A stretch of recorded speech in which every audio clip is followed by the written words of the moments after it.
Hello, my friends, Evolutionary Energy Arts family. So, guys, today's reading is a very, very clear one. And we see, again, I have another card that's repeating time and time again, which is the Princess of Pentacles. And I wasn't going to start with this, but, the Princess of Pentacles is telling us that the time is ripe. This is it. The time is ripe. And the time is ripe for what? Well, if we look at the Two of Pentacles, there's a juggling act going on. What's coming is change, rapid change, very, very fast, sudden, rapid change, and it could not be more clear. If we look at the Three of Keys, we see there's a chess game going on, and we see lying on their side one of the major pieces. So what we are seeing is the potential for obvious political upheaval, conflict. This is what the chess game is signifying. It's signifying that we are about to have our world turned upside down in so many ways. And yet, you look to the left of it, suffering in silence, there are many of us that can embrace change, but at the same time, we don't want to go through the upheaval that is coming and that is planned and that is breaking out across the globe. We've had so many ebbs and flows in this big dance. And again, when we look at Two of Pentacles, it's as if he's doing a dance there. He's trying to balance and juggle, and meanwhile doing a dance, trying to hold it all together, wondering, am I going to be able to hold it all together? Many of us are wondering, can we hold it together through these times? And thus we see the suffering and silence as we see that, there's many things going on. The politics is taking the front and center right now with the obvious overtones and undertones of war going on, and so many of us are tired of these incessant wars. We don't want any more.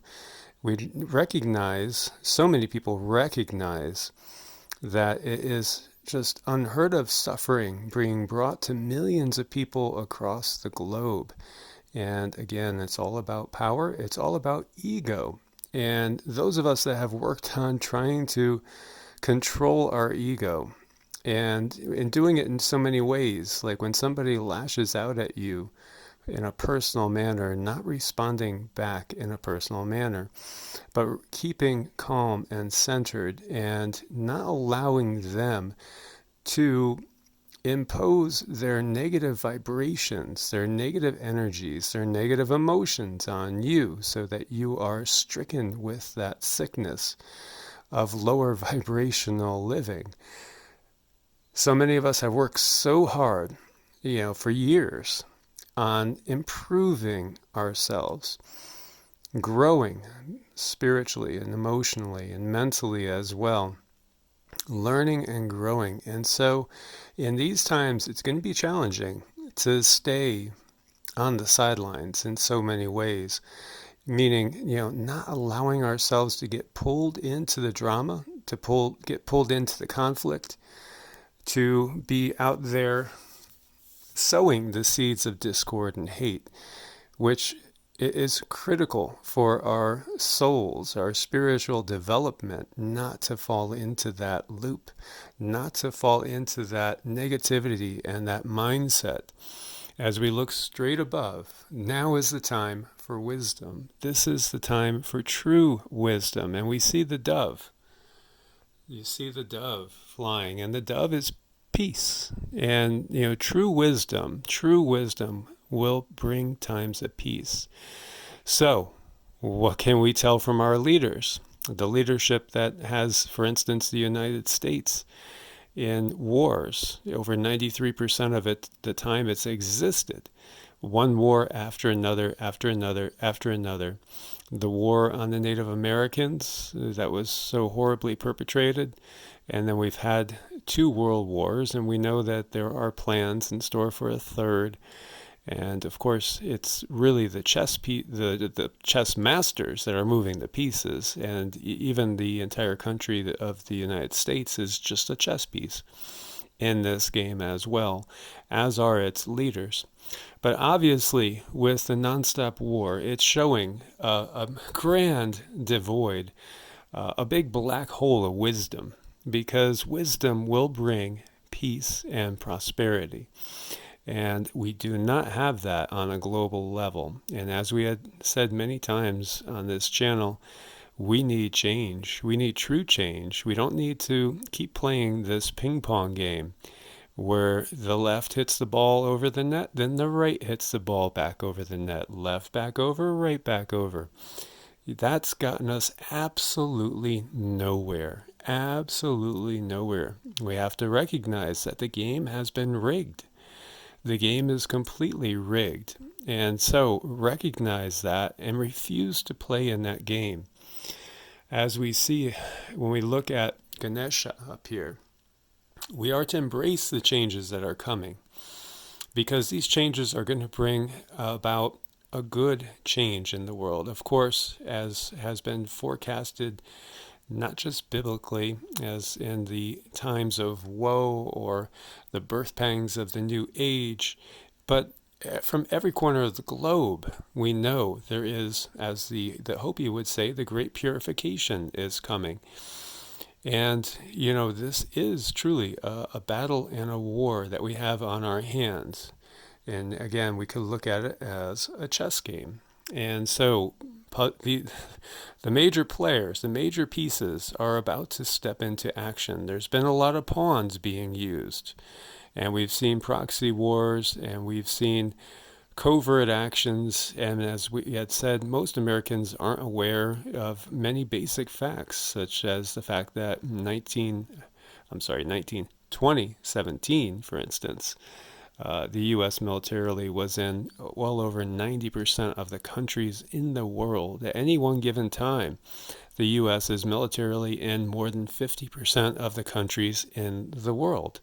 It's incredible, but that's because we have been used as the world's police enforcer for these cabals, these groups, these shadowy groups behind these apparent power brokers, but they're nothing but chess pieces on the board. That's all they are. And meanwhile, the world is suffering in silence. So change must come. But it's going to take wisdom to bring true change. And as we see, the time is so ripe. It is so ripe for change. Biblically, people might look at this card and think that this is the book of Revelation playing out. And the woman who was taken up into the wilderness with child, ready to give birth. Well, yeah, give birth to the new age, as the new era. And again, fundamentalist Christians have been so indoctrinated in such a way as to fear the new, quote-unquote, age, when it is a biblical term. And that's the good part when we get out of the Kali Yuga, the dark age. So if we embrace wisdom, we can have contentment, peace, and abundance. We could have a happy home life. And we can complete this project here on Earth in a successful manner. And for many, that will mean ascension. That will mean going up to a higher level. And that's the game. The big game behind the scenes is the game of ascension. And the dark forces do not want us ascending out of their reach. But many of us have come in here as starseeds, lightworkers, wanderers. We've come in to basically break the system. We're here to change the system. We're here to help humanity rise above what it's been. And what it's been is not even close to what it can be. And it's so interesting that the card we get here is Gayatri Devi. And so we had talked about the Gayatri mantra.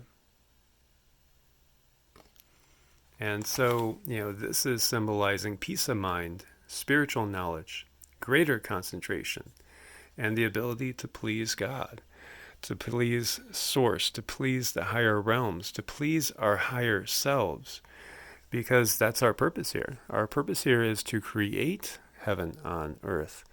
As it was said, the kingdom of heaven, don't look here, don't look there. It lies within you. It's a seed ready to germinate. And again, the time is ripe for that germination.